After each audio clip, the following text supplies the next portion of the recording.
Hey, so I'm going to be reacting to the recent Jordan Peterson versus 20 atheist debate from Jubilee. I'm sure a lot of you have already seen it if this is a topic that you have an interest in, but if you haven't, I attached the link for it below. I didn't really love this debate, but it was pretty interesting. The format Jubilee has it done in where they have like the people run in, and whoever hits the buzzer or whatever first gets to be the next person that debates the person in the middle. I think that's really weird, and I think it's a bad way of doing it because it kind of just allows for the person who's, I guess, the most pushy to get in first or the quickest or whatever. But anyways, it still was an interesting debate, though, having Jordan Peterson with 20 different atheists. And I'm going to just quickly overview what I liked and disliked about this. I guess starting off with the good parts of this debate, a couple of these atheists were pretty well informed. I will give them that. Like, a lot of them were much better informed than the average atheist you'll meet. The very first atheist they had was a great example of that. He was like a former Catholic priest in training who was now an atheist. He had been, pretty well engrossed in, I guess, the world of Catholicism and all. I guess he said something about like summer retreats or something, so I'm guessing he means Christian camps. I went to those too as a kid. So I understand kind of what he means on that, but he was very knowledgeable. When he debated Jordan Peterson at the beginning, he was a little bit overly technical, I thought.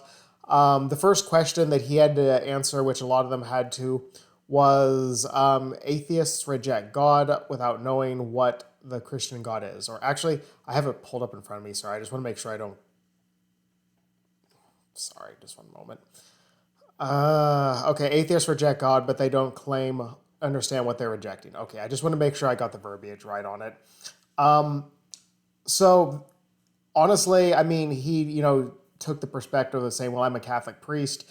Are you a former Catholic priest? Are you saying that I don't understand what God is? And then Jordan Peterson, of course, would come up with an extremely abstract concept of what God is. God is just your conscience. God is just as is stated in certain chapters of the Bible, your conscience speaking to you, not an actual entity. And this is what all Christians believe too, by the way. Well, I mean, the former Catholic priest, made a good point. He's like, I think you're pinpointing, what your beliefs are and then trying to attribute them to all Christians. And as someone who also comes from a background similar to that, I can assure you that is not the way most Christians see the Christian concept of God. And actually, to address that question, I mean, there are a lot of atheists that don't fully understand maybe all concepts of religion that they're rejecting. I mean, not to sound arrogant, but as somebody who spends a lot of time engrossed in this issue, I mean, the average person's knowledge about this issue is a little more lacking than I wish it was. However, that doesn't necessarily mean that atheists are an ignorant group on the whole. In fact, Pew Research studies have confirmed that atheists tend to be more knowledgeable about issues related to religion than actual religious people are. And then Jordan Peterson, oh, by the way, his response on that one, I think it was the former Catholic priest that mentioned that, or maybe somebody else, he said, well, that's because they're more religious. Or it's like, well, wait, how can they be more religious? Well, he's like, religion is anyone who thinks about deep philosophical topics. Well, no, that would just be someone who's philosophical, philosophical, right pronunciation there.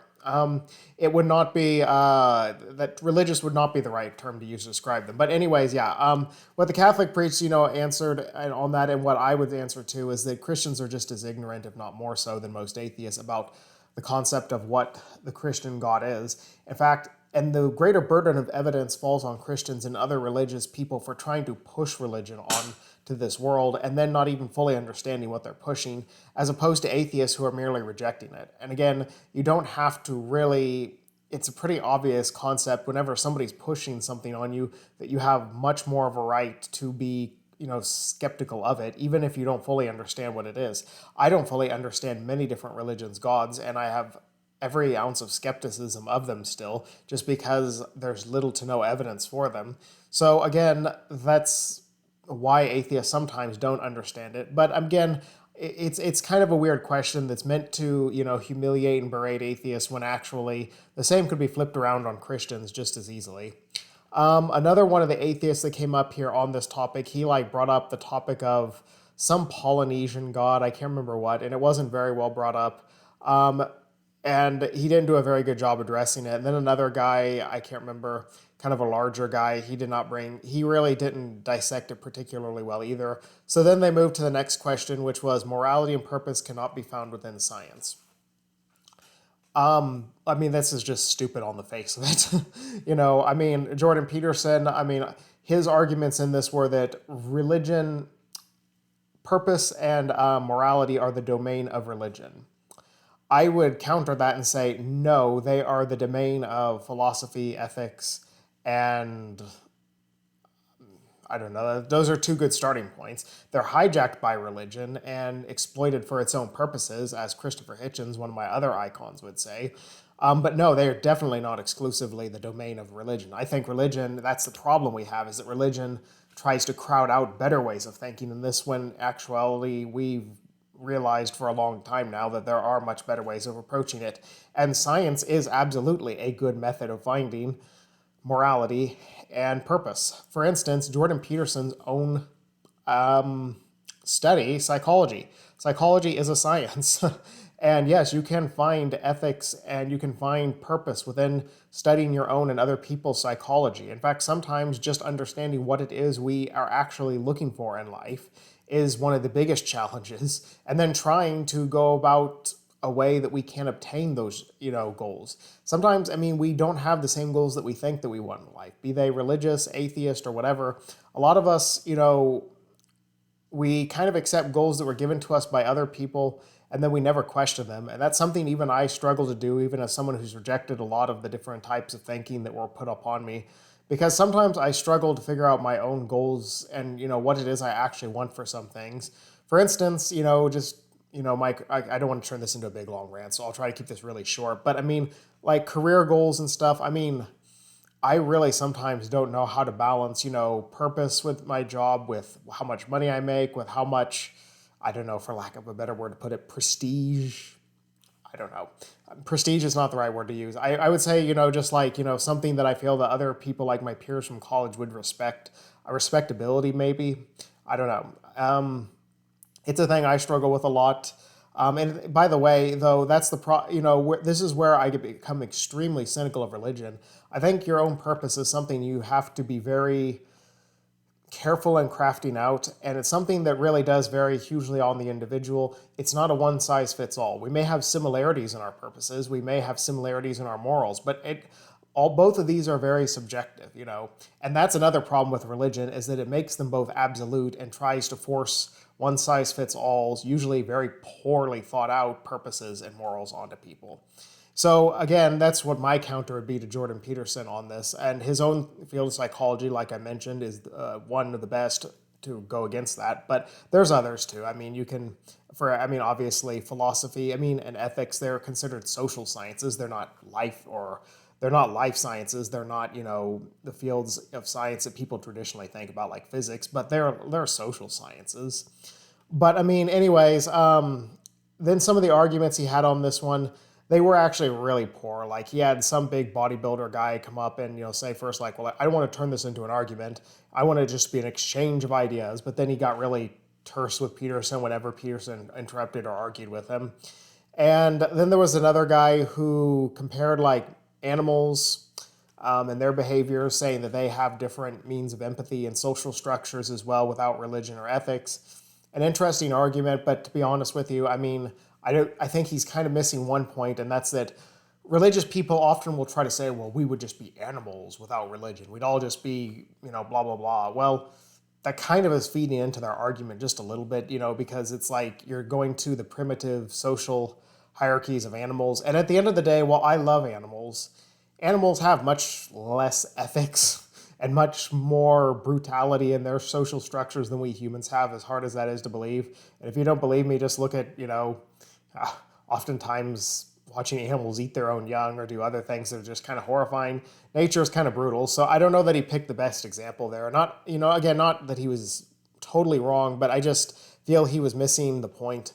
Another guy came up and he tried to use some instance of like, I remember now, he was kind of a long-haired guy who came up and said that slavery was bolstered by the Bible. I don't even know why he brought that one up, but he was talking about slavery mentioned in the Bible, and that's an argument against Christian morality and ethics. And I mean, obviously, it argues against Christian morality, but I mean, there is a problem with that, obviously, and that is a lot of Christians would immediately say, well, we don't support slavery, which is exactly what Jordan Peterson said. And of course, he went on the whole spiel about how slavery was made illegal by Protestant Christianity. And the biggest problem I had with this argument is that I think this guy was also missing the point that slavery, immediately countering, that argument with bringing up slavery, a topic that's no longer really relevant in the modern world, I feel is kind of not a great one. Plus, though, he was right about one thing when him and Peterson started arguing about slavery, though. I mean, for those of you who buy the bullshit of, Christianity was what made slavery abolished, it was the Protestant Christian movements in England and France and America. Well, no, I mean, Christianity's been around for thousands of years and it never got rid of slavery. And it wasn't until, well into the 19th century and the 20th century that we began to see slavery be completely abolished. And actually, you'll notice most of the countries that started abolishing it were post-Enlightenment countries. Now, again, I wouldn't say it was all purely the era of Enlightenment that caused it, but on the whole, Enlightenment thinkers come out a long ways ahead. And also, just a quick note on that, if you're one of those that thinks that it's all Protestant Christianity, well, France was not Protestant, France was Catholic. So, I mean, it's kind of silly. I mean, at the end of the day, slavery, one thing Peterson said that was right is that slavery is an institution that's been around in all countries and all places in this world since the dawn of time until recently. And it really has not much to do with religion one way or the other. But the one argument you can use against religion is that it's been around for forever and it did little, if anything, to change it, And the Bible, if you look in the Bible, very careful, if you look it throughout, you're not going to find very many passages that openly condemn slavery. And I already hear the Christians say, no, no, no, no, no, no, there's this instance, where, I can't remember which book of it is, I'm sorry. Well, they'll say, they speak negatively, and positively of freeing this person, who was a slave. And then the Israelis were freed, the Hebrews were freed from the Egyptians. Therefore, that's advocating against slavery. Well, no, it's not. That later on, God told the Israelis to take other tribes as their slaves and or slaughter them. So no, it's just saying, you're my chosen people, Hebrew, so you don't be the slaves. You take other people as slaves. I mean, it's a stupid argument, though, because at this point in the 20th century, not very many people, obviously there aren't very many Christians or atheists that believe in slavery. But the point just being, I mean, I don't know. The guy kind of did bring up what I felt was not the best argument. Another guy, he came up there. Oh, I can't remember exactly what he was going on about. He was this guy that was like really excited to be there. This like guy who was even more pale faced than I am. And he was like this kind of skinny guy. And he was just, his eyes were big the whole time. And he's like, he used some argument about how, well, you would have to lie. I can't remember exactly what the line of reasoning was, but he's like, well, you say lying is bad, but you would have to lie if you were somehow in Nazi Germany and you would have to lie to not be killed or whatever. This is where Peterson, of course, was not very quick about this, or I guess very witty, for lack of a better word. Most people with half a brain, if I was in Peterson's position in that circumstance, I would just say, what the hell does this have to do with morality and ethics on the whole? I mean, it is such a weird point the guy was making, but instead Peterson, just got really offended by it and was like, I would never have made decisions that would have led me to that circumstance in the first place, which was such a weird answer. I mean, Peterson can sometimes be very clever. I don't hate him, but to be honest, I mean, he also just gives some really weird answers sometimes, and this debate was no exception. And then after that, we'll see, the biggest and the largest claim they made throughout this, which was argued the most profusely. Everybody worships something, including atheists, even though they might not admit it. And before I go into what the responses were in Peterson's defense on this, I'm going to, of course, make my own quick comments on it. I don't entirely disagree with this statement. I do believe everybody in life, including atheists, do worship something, though the degree to which they worship it does vary a lot. And to this, though, I would like to kind of reference a point from one of my favorite, or actually I should say my favorite philosopher, Friedrich Nietzsche, Nietzsche was not a big fan of supernatural beliefs in general. He condemned it in ancient Greek philosophers like Plato. He condemned it in Christianity and in other religions. He basically believed that we needed to focus more on focusing on the natural world and less on the supernatural. I'm, just making a huge summation of what he said here. This is obviously, he went into much greater detail on it. But I very much agree with that. And this is where, and how it relates to this topic is, well, yes, it's possible atheists do occasionally worship things in this world, but I would say it is a much more rational and much more productive worship to worship things in this world than it is to worship supernatural and non-existent things. Just to give you some examples, like even of negative forms of worship, and I know I'm just using the word worship here really loosely, but I'm just for the sake of, just to keep it rolling, I'm keeping it in the term that Peterson would have, saying it's the highest prioritization you have in your life. I mean, first off, the thing most people prioritize most off is themselves, but even if it's not themselves, and that goes for Christian, atheist, anything. But I mean, Peterson often criticizes people who worship the government. Well, here, once again, Nietzsche is, skeptical of that as well. And he would say, that's a danger for atheists in the New World, is to not worship the government and not put it up on a pedestal. Something I very much agree with. To tell you the truth, one reason I probably don't make that many political videos is I have a very strong cynicism of political figures in general. Democrat, Republican, conservative, liberal, whatever. I've seen throughout history many political leaders and many political ideologies go completely corrupt with power. Even my favorite political leader, Napoleon Bonaparte, whose painting is no longer behind me, but for those of you that have seen my other videos, I find him very interesting. He's a perfect example of a person who was actually not a bad leader, but went corrupt with absolute power over time.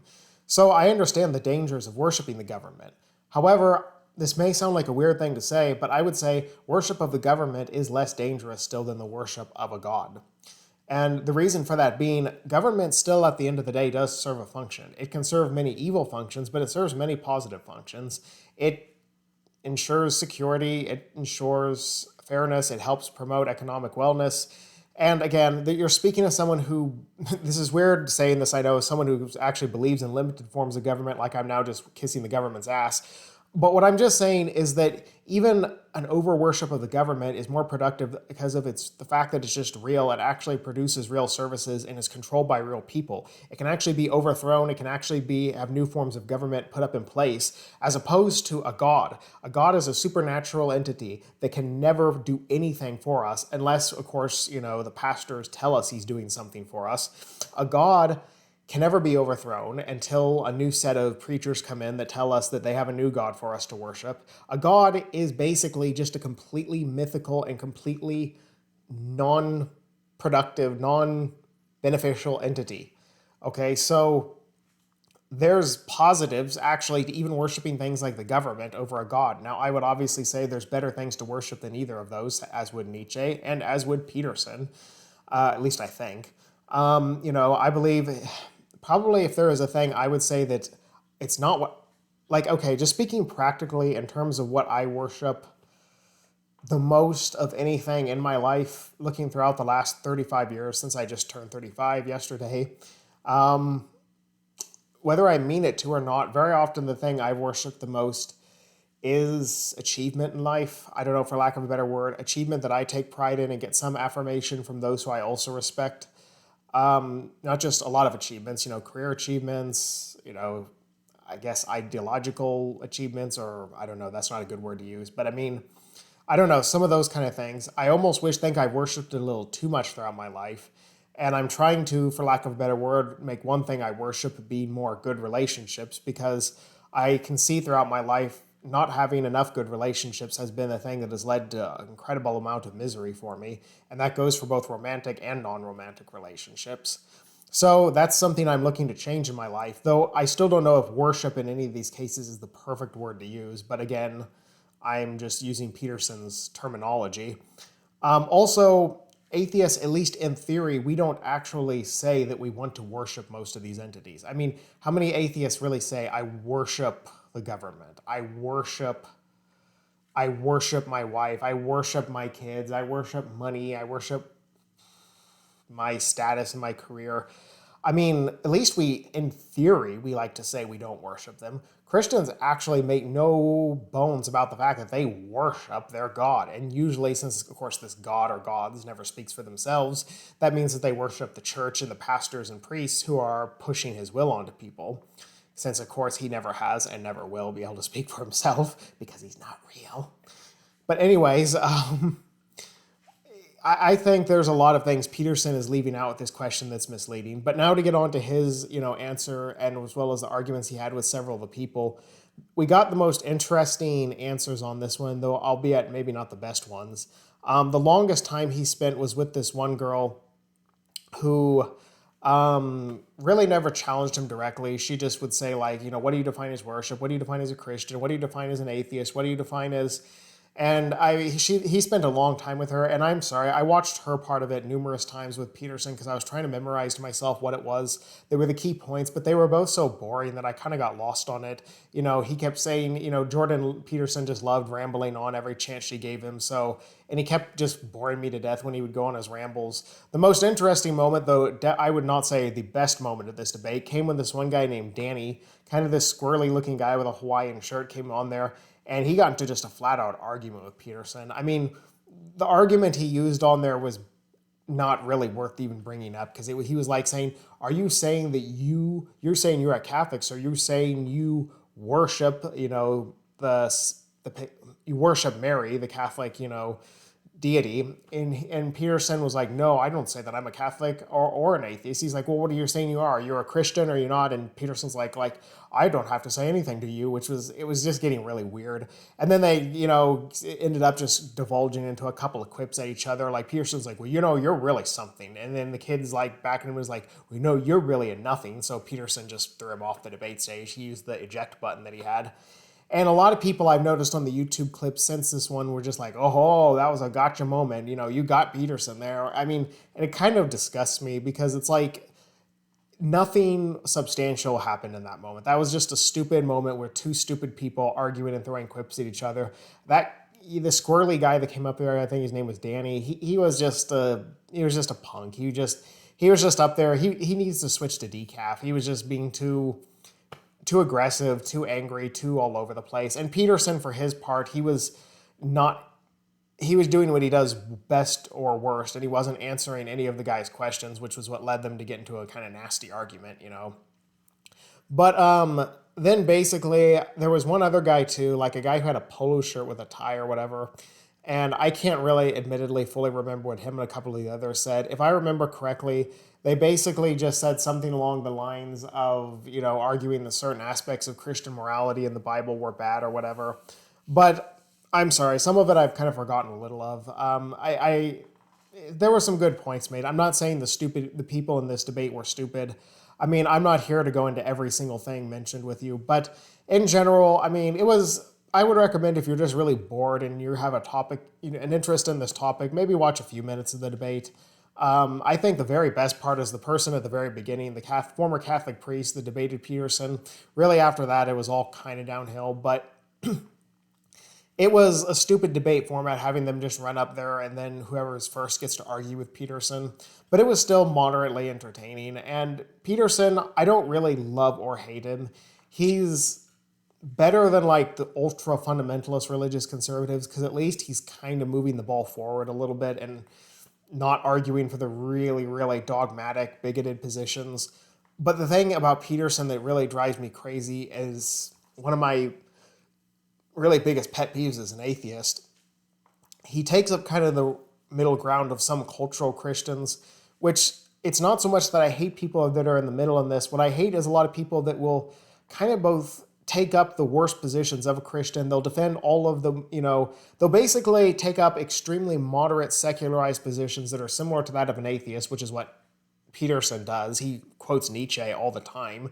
He's very secular in many aspects of his worldview, but then he'll kind of try to twist it around and say, well, this is actually all derived from religion. All of my views, and religion has always been this incredibly moderate thing where nobody actually believed in a God. Nobody ever interpreted the Bible literally. Nobody actually believes any of this. It's always just been just a few wacko fundamentalists here and there. And then the atheists are all just too stupid to understand what they're rejecting.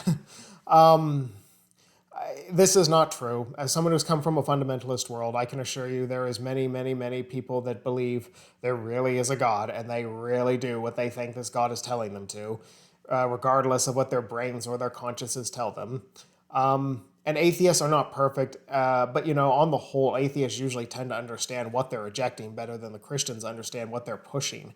And even if some of the aspects, even if some Christians have hypothetical views of a God, or where they don't entirely believe in a God, or they just believe certain principles in the Bible are good, well, then they need to say so, rather than coming up with these elaborate explanations to pretend that this is the way Christians have always viewed it. And they just need to disavow former Christian beliefs and say, well, maybe at one point people believed it was a holy book, but I don't believe that. I just say some of it's good. I don't hate atheists who have entirely different opinions than myself, and I'm willing to kind of hear out people on both sides. Something along those lines, That's what I wish more Christians were like, including Peterson, who are really more on the moderate side. But instead, they really try to take up this really self-righteous and ignorant, which is my own word for mixing ignorant and arrogant middle ground. Well, they'll think, well, the fundamentalists on the right, they're just a bunch of wackos who don't actually know what the Bible says. And the atheists on the left are just a bunch of angry, stupid internet trolls who don't know anything either. But I have the wise philosophical answers here. It's like, no, you don't. You're twisting it around to fit your own purposes. You're denying the culpability of your own religion's actions, the beliefs of most of its adherents, and you're also just taking the worst aspects of atheists and putting them at the forefront to say this is what all atheists represent. That's my rant about Jordan Peterson. He says a lot of very elaborate arguments without ever really saying anything at all sometimes. So it was an interesting debate, though. If you're just looking for kill a few minutes or whatever and want to, just see a few random angry atheists going at it with Peterson, it's not the worst way to waste a little bit of time. Though I wouldn't expect any deep philosophical revelations from philosophical revelations. Why do I keep pronouncing that? I keep mispronouncing that. I don't know. I guess I need to go to sleep. Sorry. But anyways, like I said, it's worth maybe a few minutes if you're bored. As usual, thanks for watching, and see you next time. Oh,